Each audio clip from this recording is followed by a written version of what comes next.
Assalamualaikum warahmatullahi wabarakatuh. Video kali ini untuk memenuhi tugas case-based learning mata kuliah Teknologi Transfer Embrio Stem Cell dengan dosen pengampu mata kuliah Ibu Anissa Humairo, SPM Biotek. Perkenalkan, nama saya Mutia Abil Said dengan NIM 2011-2010-22 dengan kasus transfer embrio menggunakan in vitro fertilization. Apa itu IFV? Fertilization ialah pembuahan sel telur wanita dengan sel sperma pria. In vitro yang berarti di luar organ wanita. Maka, in vitro fertilization ialah proses pembuahan sel telur dengan sel sperma yang dilakukan di luar tubuh dengan bantuan alat laboratorium.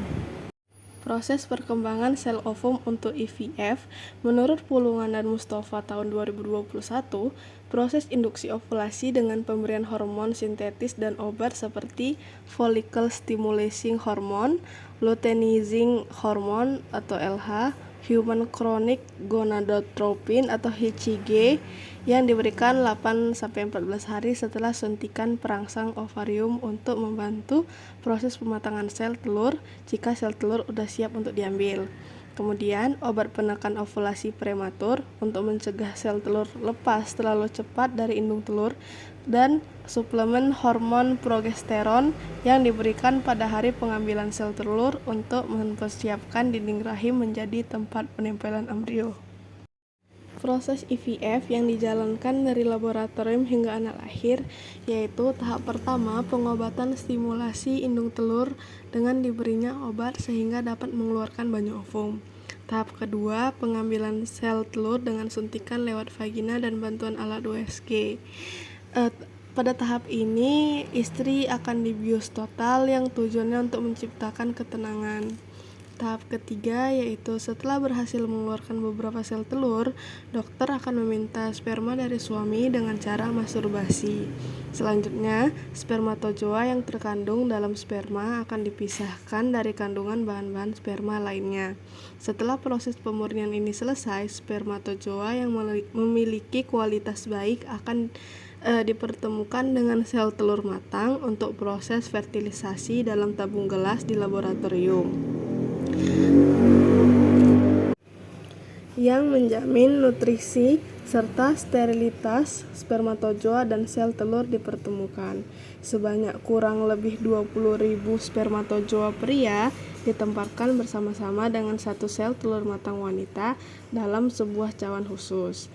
Terjadinya proses fertilisasi sel telur oleh spermatozoa dalam waktu 17-20 jam pasca pengambilan sel telur dari ovarium.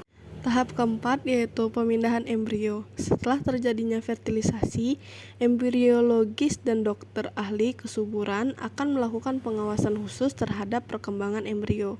Embrio yang dinilai berkembang baik akan ditanam dalam rahim.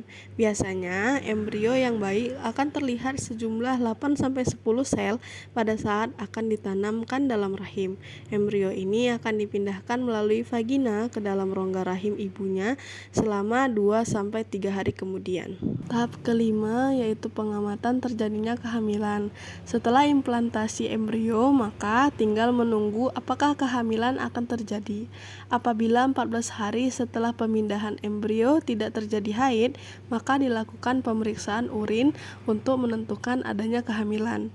Kehamilan baru akan dipastikan dengan pemeriksaan USG seminggu kemudian.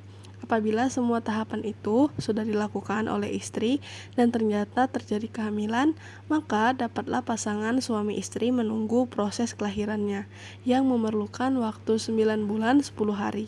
Pada saat kehamilan itu, sang istri tidak diperkenankan untuk bekerja berat karena dikhawatirkan terjadinya keguguran. Kemungkinan keberhasilan IVF yaitu tingkat keberhasilan IVF yakni 35-42% di berbagai pusat IVF di dunia. Di 32 pusat IVF di Indonesia, angka keberhasilan kehamilan adalah 28,57%. Variasi tingkat keberhasilan kehamilan dipengaruhi oleh beberapa faktor selain metode stimulasi ovarium seperti usia dan lama infertilitas. Tingkat keberhasilan dari faktor usia yaitu di bawah 35 tahun sekitar 41-43%, di atas 40 tahun sekitar 13-18%. Faktor kegagalan IVF yaitu kondisi dari faktor istri sebanyak 65% dan suami 20%. Permasalahan istri yaitu terdapat pada tuba sebanyak 27,4%.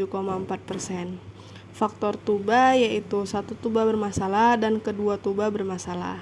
Kemudian adanya masalah menstruasi sebanyak 20%, permasalahan pada uterus 9,1%, permasalahan pada ovarium 3,6%, kelainan seksual 2,7%, dan kegagalan dari faktor umur dari 20 sampai 29 tahun sebanyak 64,5%, umur 30 sampai 39 tahun sebanyak 20%, umur 40 sampai 49 tahun sebanyak 11,8%, dan di atas 50 tahun sebanyak 3,7%. Permasalahan suami yaitu kelainan sperma seperti oligozoospermia, astenozoospermia, teratozoospermia, oligoastenoteratozoospermia, azoospermia.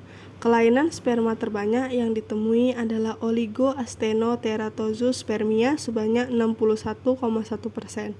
Kelainan sperma yang paling sedikit ditemukan adalah oligozoospermia sebanyak 5,6%. Infertilitas pada pria merupakan 40-50%. Penyebab dari infertilitas dengan 90% yaitu mengalami kelainan pada parameter hitungan sperma. Oligozoospermia merupakan jumlah sperma yang kurang dari 15 juta per mili, sedangkan teratozoospermia merupakan adanya kelainan morfologi sperma, dan astenozoospermia merupakan adanya kelainan motilitas pada sperma. Ini adalah referensi yang saya pakai. Terima kasih atas perhatiannya. Lebih dan kurang mohon dimaafkan. Wassalamualaikum warahmatullahi wabarakatuh.